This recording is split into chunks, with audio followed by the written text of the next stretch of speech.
by Faizal Khan, updated March 3, 2019, 12:31 AMWe are committed to taking art to wider audiences, and facilitating deeper engagement, as the exhibition recognizes the value of art in understanding our past, as well as our present, says AMWe and CEO Ashish Anand.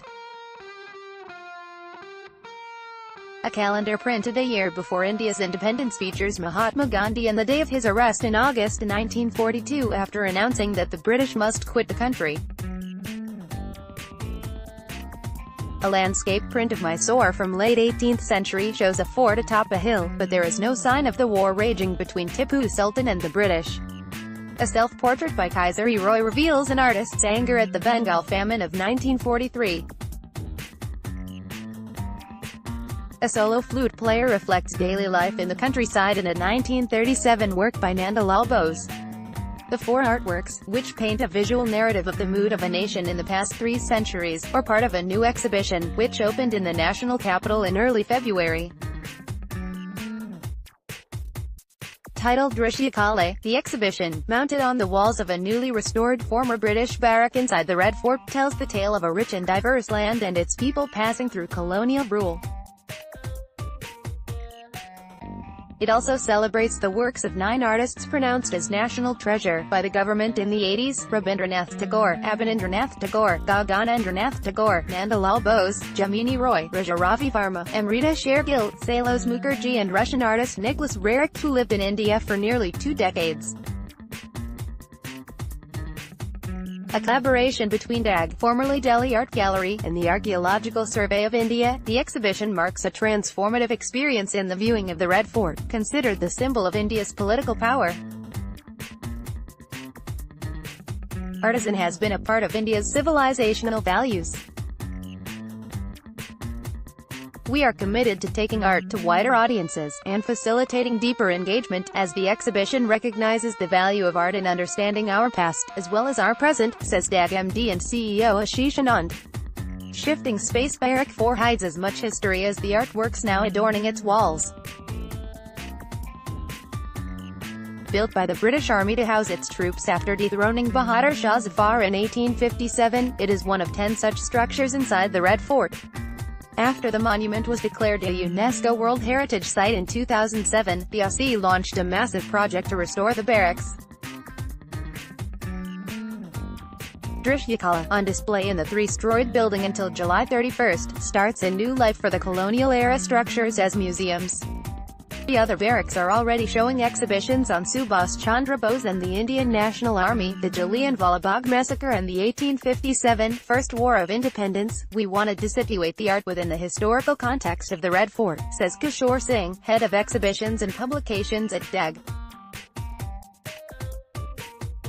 Divided into 4 sections: Oriental Scenery, A Portrait of Our People, Navaratna, India's National Treasure Artists, and Popular Prints and the Freedom Struggle, the exhibition has over 450 artworks. Drawn mostly from DAG's collection, Drishyakala has works by both Indian and European artists. Visual History section, Oriental Scenery, showcases 144 aquadent prints from sketches made by British landscape artist Thomas Daniel and nephew William Daniel during their tour of India between 1786 and 1793. William was only 15 when they came to India, says British art historian Giles Tillotson, who has curated Oriental Scenery.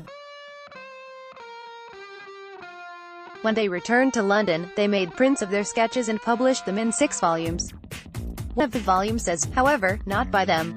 It is made from sketches of British portrait artist James Wales, who was preparing the works for his British employer. Wales, who had worked on places like Ellora Caves, gave the sketches to the Daniels before he died in India, says Tillotson. The Daniels made sketches of India while their compatriots were busy conquering the country, says Tillotson. It was a period of imperial expansion. But Thomas Daniel thought art was above that. The subliminal message in their works was that here as a country, which is a power like Britain, he adds. A Portrait of Our People section, curated by Pramod Kumar KG, has mainly works by Indian artists. With the arrival of European artists in India by the late 18th century, there was a huge demand for realistic paintings, says Kumar. These artists from Europe influenced local artists, and by the 19th century, there were a lot of Indian artists creating portraits, he adds. The works include many portraits of men and women from the Parsi community in their traditional attire. There are also portraits of religious leaders, saints and Indian royalty. The section, Navaratna, India's National Treasure Artists, curated by Kishore Singh, has the works of the 9 National Treasure artists. The Popular Prints and the Freedom Struggle section shows how printing technology gave a fillip to India's freedom struggle. As printing technology advanced, it became possible to supplement text with images, says Paula Sengupta, who has curated the section. As the masses were semi-literate, or illiterate, the images had greater appeal and wider reach, adds Sengupta. The printing technology, brought to the country by the East India Company in the mid-18th century to set up presses, filtered to the Indian workforce by default.